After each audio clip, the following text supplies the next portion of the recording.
kalian di sini ini dibawa ke sini, yang sakit biar sehat, yang nakal biar baik, yang bodoh supaya ada pengetahuan, yang jarang sholat supaya dia sholat, tetapi sholat tidak terus asal kau mau aja, tidak, kau harus tahu ilmunya sholat. Outputnya agar kalian nanti di rumah menjadi anak yang baik, anak yang berguna. Minimal kau berguna untuk diri kau sendiri, ngatur dirimu sendiri.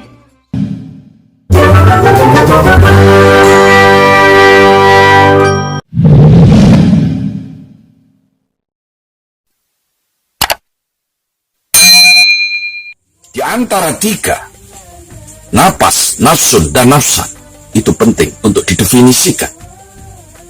Karena kata an-nafsu di dalam Al-Quran itu ada sebanyak 300. Insya Allah kurang lebih 300. Itu semuanya mengilustrasikan tentang ketenangan jiwa manusia. Di antaranya, wa alhamaha fujuruha wa taqwaha wa nafsi wa ma sawaha fa alhamaha fujuruha wa taqwaha. Surat As-Sams. Jiwa dan penyempurnanya, maka Allah akan mengilhamkan di dalam jiwa itu fujuraha, dengan fujurnya, dengan tingkah dan perbuatan yang terpengaruh oleh setan, bisa berbentuk kemaksiatan, bisa berbentuk keingkaran, bisa berbentuk kezaliman, bisa berbentuk hasud, bisa berbentuk penganiayaan yang lain, bisa berbentuk penindasan, bisa berbentuk orang ego, baik ego kepada dirinya maupun ego kepada golongannya, atau orang yang selalu setia dan patuh kepada hawa nafsunya. Maka di antara dua yang Allah ilhamkan, satu fujur, dua takwa, posisi itu relatif keberuntungan manusia. Setelah satu di antara dua Allah berikan di dalam diri manusia itu, fujur atau takwa, fujur atau takwa, dia setia atau dia pengingkar kepada Tuhan, dia orang yang selalu menjalankan perintah Allah atau dia orang yang selalu menentang ajaran-ajaran Allah, itu relatif takdir. Dan takdir itu tidak harga mati. Itulah sebabnya takdir selalu berada dalam posisi seberapa besar, seberapa jauh manusia punya usaha dan ikhtiar. Disitulah kau dapatkan. Kalau itu baik, kau sudah merasa cukup, segitulah kemampuan. Kalau itu baik, kau belum merasa cukup, lalu kamu tambah, kau akan ditambah oleh Allah. Kau akan ditambah oleh Allah. Kalau itu buruk, lalu kamu berusaha bahwa itu sadar buruk, lalu kamu ingin merubahnya, kau akan jadi baik. Tapi kalau kau merasa nilai kualitas kebaikan itu kurang, merasa lebih baik lagi, akan ditambah lagi oleh Allah lebih baik dari sebelumnya. Kau terus akan berlomba-lomba menjadi yang terbaik dalam kehidupan ini. Lalu Allah katakan, "Farabbukum a'lamu biman huwa ahda sabila." Hanya Tuhan kalian yang lebih tahu di antara kalian itu siapa yang mendapat petunjuk di jalan ini, siapa yang terbaik jalannya. Meski pada dasarnya dalam hidup ini hanya ada dua jalan, saudaraku, yang semuanya bersumber dari jiwa manusia. Jiwa yang menempuh jalan Shiratal Mustaqim,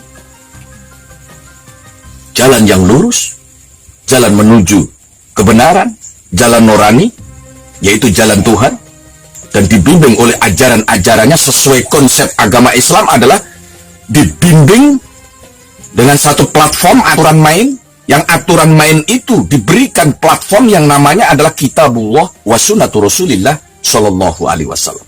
Jikalau keduanya intamasaktum bihima, jikalau kau pegang teguh keduanya itu, lantadillu abadah, jiwa tidak akan tersesat selama-lamanya, bahkan sampai nanti kita di hadapan Allah Subhanahu wa Ta'ala. sejak mulai dari alam kubur sampai kepada bangkit dari alam kubur, sampai digiring kepada mahsyar, sampai pada pertimbangan amal, sampai pada perhitungan amal, bahkan sampai pada penentuan akhir manusia diuji untuk liwat Shiratal Mustaqim, bahagia celaka surga atau neraka. Sungguh kullu ya'malu ala syakilati, semuanya hanya berbuat sesuai kemampuan. Kemampuan itu bukan tolak ukur untuk mendapatkan ridho Allah, tapi seberapa kamu usaha untuk ikhlas menjalankannya, disitulah kau akan menjadi orang huwa ahda sabila. Insya Allah di sisi Allah adalah yang terbaik jalannya. Pak, bagaimana kalau saya jiwanya terus resah meski aku sudah semuanya punya? Orang lain tidak punya, aku punya. Bahkan orang yang susah mencarinya, aku sudah dapatkannya. Kau beruntung. Tapi apa yang menjadi masalah? Tidak seperti orang yang dikiranya dengan mata melihat, telinga mendengarnya. Kelihatannya luar biasa, tapi terbukti sebagai fata morgana. Hanya tipuan panca indera. Hakikat jiwanya resah. Memang kalau bicara soal jiwa, PRS Maunatul Mubarak, rehabilitasi sakit jiwa dan narkoba, selalu mendefinisikan kata nafsun. Nafsun itu adalah keinginan. Setiap keinginan harus ada koridor tertentu, harus ada pada batasan-batasan tertentu, harus ada platformnya, ada aturan main. Yang aturan main itu harus disesuaikan, dicocokkan dengan nurani manusia. Meski setelahnya ada usaha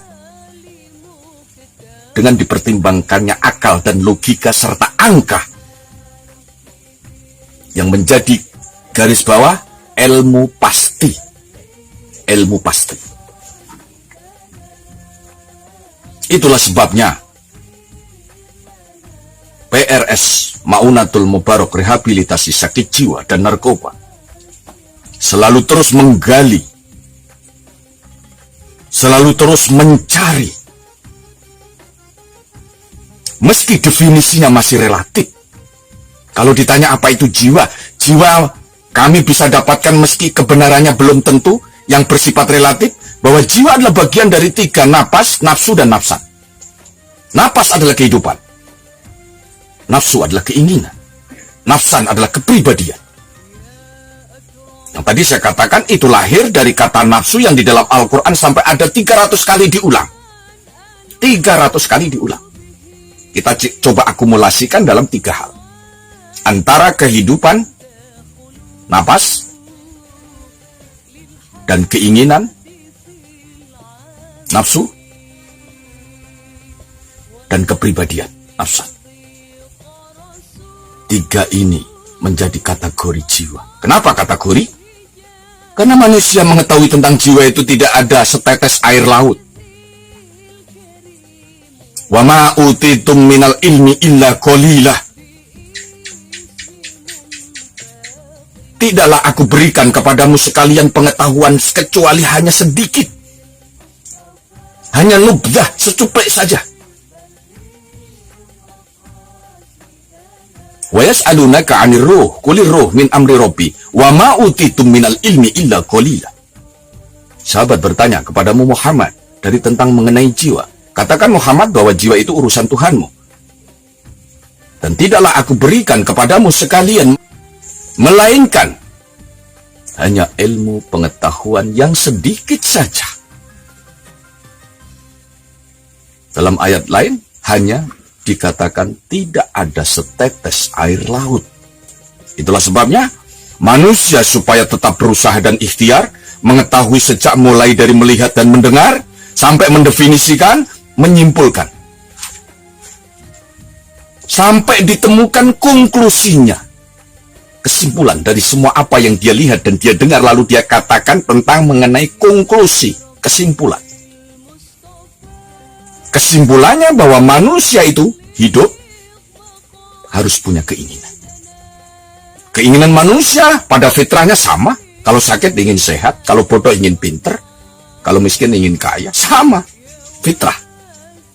Tapi pada tataran nafsu, pada tataran nafsu, manusia tidak sama. Karena konten nafsu manusia itu ada yang keinginannya itu tinggi tapi usahanya kecil. Ada yang usahanya keras meski hanya sederhana keinginannya. Siapa mereka orang yang nafsunya besar tetapi usahanya kecil, keinginannya tinggi, cita-citanya tinggi tapi usaha dan ikhtiarnya kecil? Mereka orang yang hidupnya hanya lesu. Mereka hidupnya hanya orang yang memegang kepalanya dengan dia bilang kepalaku pusing.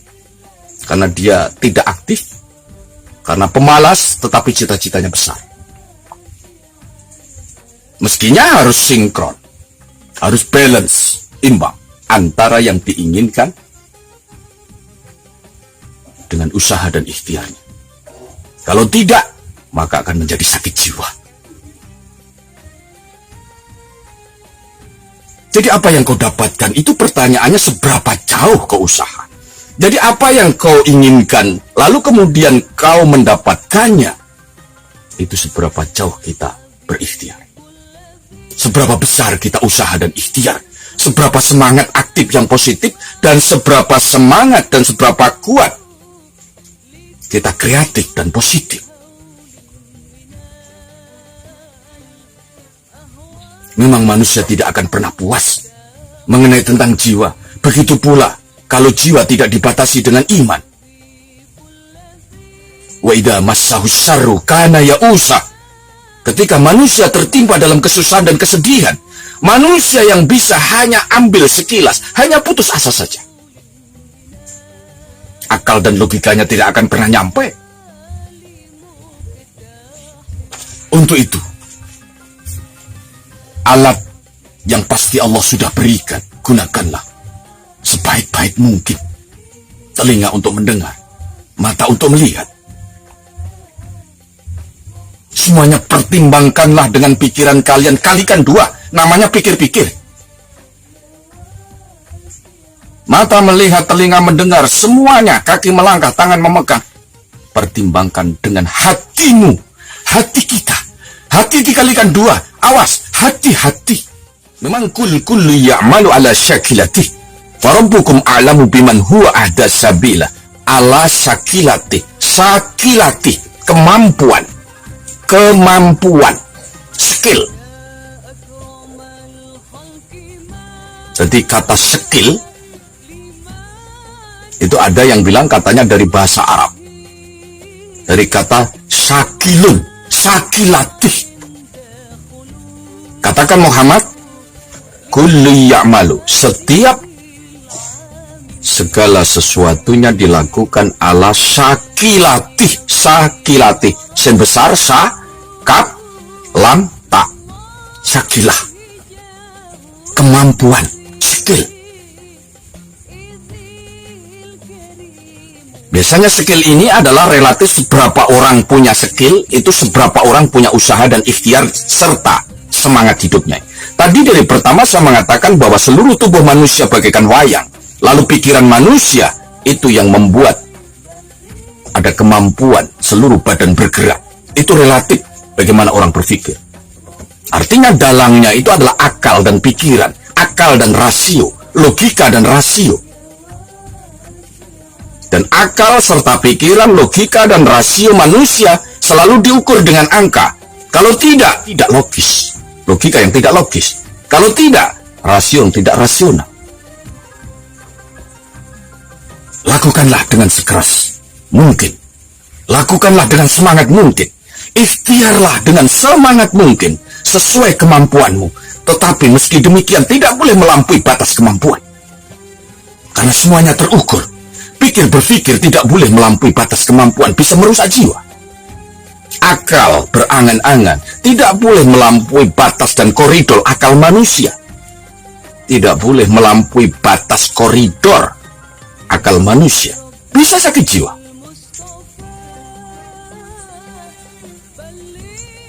Namanya pemaksaan, pendzaliman,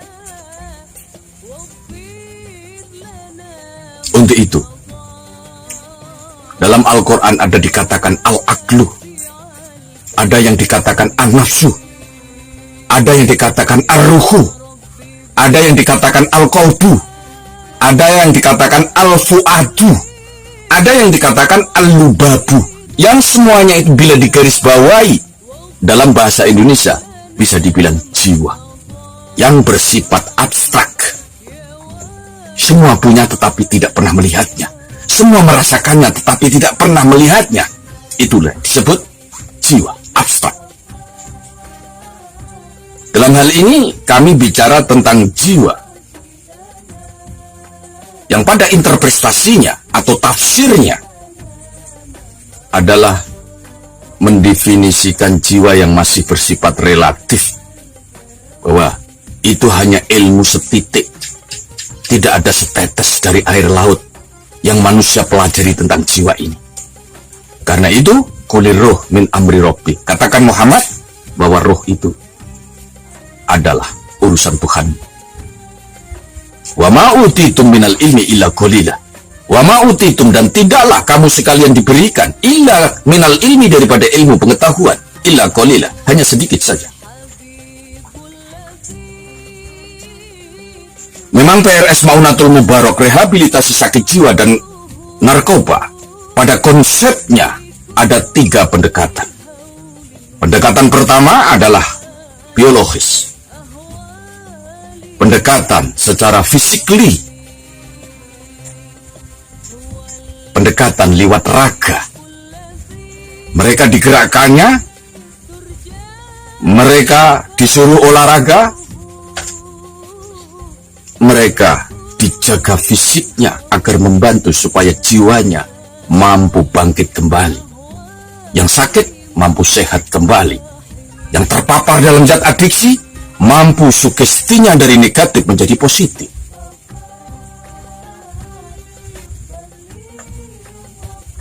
Itu yang lebih dominan dalam pendekatan psikologi, dalam pendekatan biologi. Yang lebih dominan dalam pendekatan biologi adalah yang bersifat detoksifikasi. Bagaimana orang mau bergerak menggerakkan seluruh tubuh ini supaya sirkulasi darahnya lancar, dari mulai yang tersumbat sampai yang kemudian lemah, sampai kemudian yang terputus. Yang putus diharapkan bisa menyambung, yang tersumbat diharapkan bisa ada getaran lalu kemudian menjadi lancar, lalu terdetoksifikasi lewat gerakan-gerakan mengeluarkan keringat, lalu toksinnya diharapkan mampu keluar, membuat sehat badannya. Yang kedua adalah pendekatan psikologi, pendekatan kejiwaan. Ada yang pendekatan kejiwaan dilewatkan dengan cara antar jiwa, dalam arti jiwa secara konsep agama, kemudian kita coba dekatkan dengan jiwa yang masih sama sekali berada di antara kebingungan mengenai tentang konsep hidup. Lalu kita coba dengan istilahnya apa? Lewat advis, lewat nasihat. Kemudian kita coba menjadi diri mereka. Itu istilahnya terapi jiwa kolaborasi. Jadi kita mengkolaborasikan jiwa di antara jiwa yang sudah kita konsepkan, kemudian kita coba berikan gambaran secara ilustrasi, kemudian membuat stimulasi agar jiwa itu terangsang menjadi jiwa yang bangkit, bahwa dia punya hak hidup. Wajarnya seperti orang hidup yang hidup bahagia. Kalau orang lain bisa juga menempuh hidupnya dengan bahagia, mencari ekonomi, dia juga akan bisa. Kalau orang lain bisa hidupnya senang, dia juga bisa senang. Karena pada saatnya dia terpapar jiwanya dalam ODGJ dengan gangguan jiwa itu, mereka terus mengabdi kepada ilusinya. Dia mengabdi kepada halusinasinya. Dia setia kepada perasaannya, itu setia kepada halusinasi yang lewat di telinganya, mungkin di matanya, mungkin di otaknya, mungkin di pikirannya. Bahkan sulit. Tidak ada kerjasama antara nafas dan nafsu. Tidak ada kerjasama antara keinginan dan kehidupan. Dalam kehidupannya dia terpapar jiwanya, tapi keinginannya dari suara ilusi dan halusinasinya menginginkan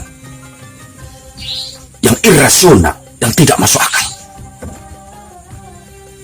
Itulah sebabnya jiwanya terganggu, kehidupannya sempit sebatas jiwa itu, dan jiwa itu bisa diukur sesuai seberapa dia sakitnya.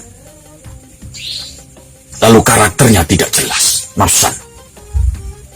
Salah satu teori pendekatan sistem yang kami bangun dengan pendekatan psikis dan psikologi tentang kejiwaan bisa melampaui pendekatan dengan cara seksama. Bagaimana mereka bahagia? Bagaimana mereka yang semulanya terus berpikir, yang semulanya terus tersugesti yang tidak normal, lalu dia bisa tenang dan tidur. Mungkin dengan dibantu doa-doa tertentu. Itulah yang namanya ada pendekatan secara spiritual.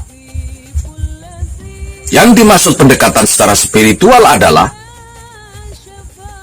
pendekatan terapi yang dilewatkan lewat doa, lewat mengembalikan jiwanya agar supaya aktif menjalankan perintah Tuhannya, seperti sholat, dzikir, mujahadah, istighosah bersama, atau dengan arahan-arahan tertentu tetapi yang sifatnya mengkait kepada teologi tentang Tuhan, tentang akidah, tentang konfidensi, percaya diri, bahkan obidensi, tentang kesetiaan, bahwa hidup harus kaya cinta dan kaya sayang, sehingga dengan cinta itu dia akan normatif sesuai yang diinginkannya. Hati merasa bahagia, pandai bersyukur kepada Tuhan. Jadi rata-rata tentang definisi jiwa itu relatif mendefinisikannya. Tetapi di dalam Al-Quran kata an-nafs, juga ada kata ar-ruh, juga ada kata al-aklu, juga ada kata al-qalbu, juga ada kata al-fuadu, juga ada kata al-lubabu. Seperti ar-ruh tadi yang saya katakan di dalam surat Al-Isra ayat 85, itu pakai ar-ruh, yas'alunaka 'anir ruh. Ada lagi pakai an-nafsu, ya ayyuhan nafsul mutmainnah. Itu kata jiwa-jiwa yang tenang. Wahai ingat jiwa-jiwa yang tenang.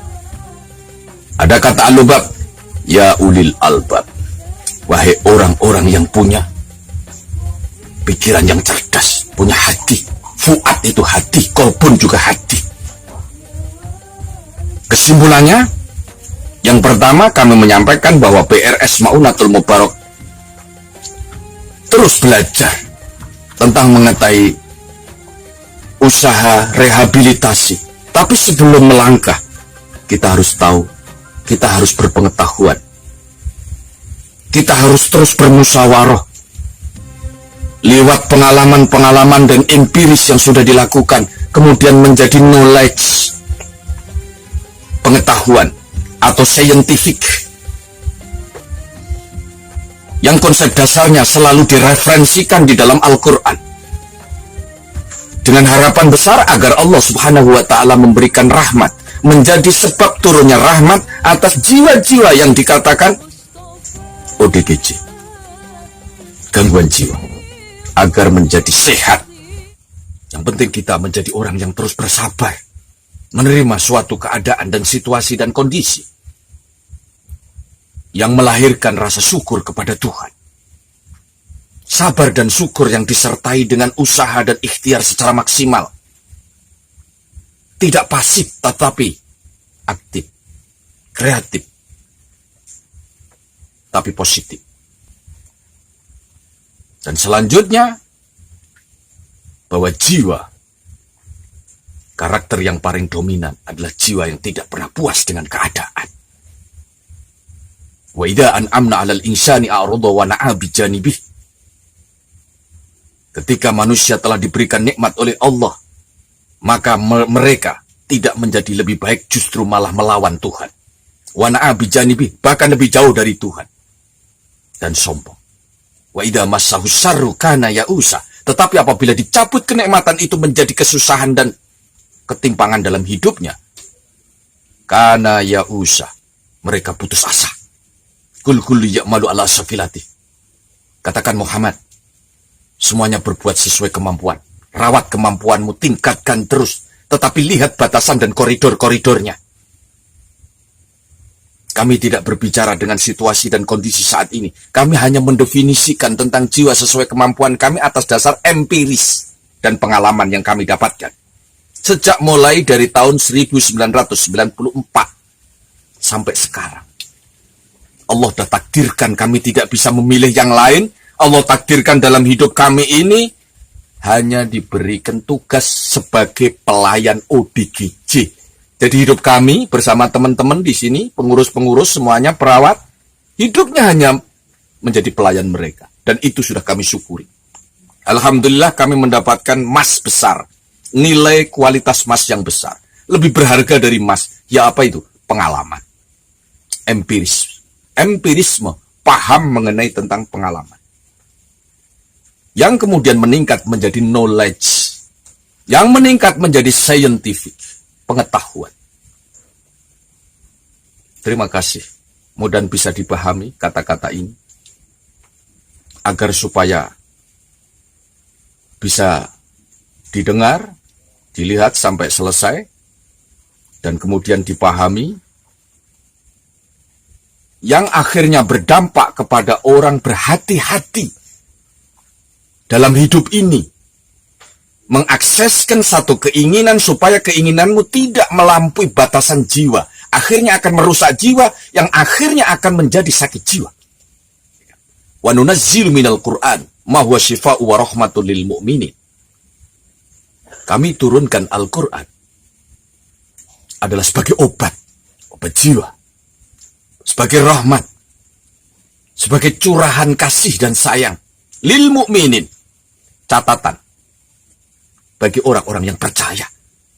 Sayangnya mereka banyak orang yang kurang percaya atau sama sekali bahkan tidak percaya. Kalau tidak, wala yazidul zalimina illa khosara. Akan tidak tambah lebih tenang, bahkan akan lebih celaka. Dalam hidup ini akan lebih rusak lagi, akan lebih sakit lagi jiwa ini. Sudah sakit, sudah jatuh ketimpaan ember. Sudah jatuh ketimpa ember. Mengerikan. Hidup ini hanya sementara, bertemporer. Hidup ini hanya bersifat mampir saja. Untuk itu, kita selalu disiplin dengan waktu, menggunakan dalam setiap detik dan waktu untuk mengkaji. Agar mendapatkan pengetahuan. Supaya kita tahu jalan yang benar. Dalam menempuh langkah-langkah memposisikan jiwa yang hidupnya tenang sampai di akhirat nanti. Sehingga akan Allah panggil, ya ayyuhan nafsul mutmainnah. Wahai, ingat, jiwa-jiwa yang mutmainnah, jiwa-jiwa yang tenang. Irji'i ila rabbiki radiyatan mardiyah. Kembalilah pada Tuhanmu dengan senang, dengan bahagia. Fadkhuli jannati. Silakan sebagai kompensasi masuk di surgaku, kata Allah. Itulah membuat keyakinan kami bahwa kami akan terus melayani mereka dengan orientasi humanity, kemanusiaan. Dengan orientasi bahwa hidup sebagai pelayanan adalah nilai kualitas ibadah. Abdun maknanya pelayanan. Ibadah melayani. Secara terminologi, ibadah itu adalah melayani perintah Tuhan. Secara etimologi, secara bahasa, Ibadah adalah pelayanan yang bersifat universal. Siapapun yang kau layani, itu adalah nilai ibadah. Mudah-mudahan ini membangkitkan semangat manusia untuk tetap menjaga jiwanya, agar supaya tidak sakit jiwanya. Bagi yang sudah sakit jiwanya, agar tetap tidak putus asa. Jangan lupa bantu kami, like, subscribe, komen, and share. Terima kasih. Allah turunkan dan Allah curahkan berkah dan rahmat sebanyak-banyaknya bagi kalian. Kau pasti akan menjadi orang yang terbaik di antara kalian setelah mendengar ini. Karena ini motivasi besar tentang jiwa. Manusia hanya ada nilainya kalau jiwanya itu ternilai. Kalau jiwanya ada kualitasnya, manusia akan menjadi kualitas. Terima kasih. Mudah manfaat dan barokah. Tidak sesempurna yang Anda inginkan. Tidak mampu merespon seperti apa yang kau harapkan. Tetapi setidaknya kami punya keberanian menyampaikan apa yang kami tahu sebagai pengalaman kami. Berbuat walau hanya sedikit. Mohon maaf dan terima kasih. Assalamualaikum warahmatullahi wabarakatuh. Maka kalian di sini ini dibawa ke sini, yang sakit biar sehat, yang nakal biar baik, yang bodoh supaya ada pengetahuan, yang jarang sholat supaya dia sholat, tetapi sholat tidak terus asal kau mau aja, tidak, kau harus tahu ilmunya sholat. Outputnya agar kalian nanti di rumah menjadi anak yang baik, anak yang berguna. Minimal kau berguna untuk diri kau sendiri, ngatur dirimu sendiri.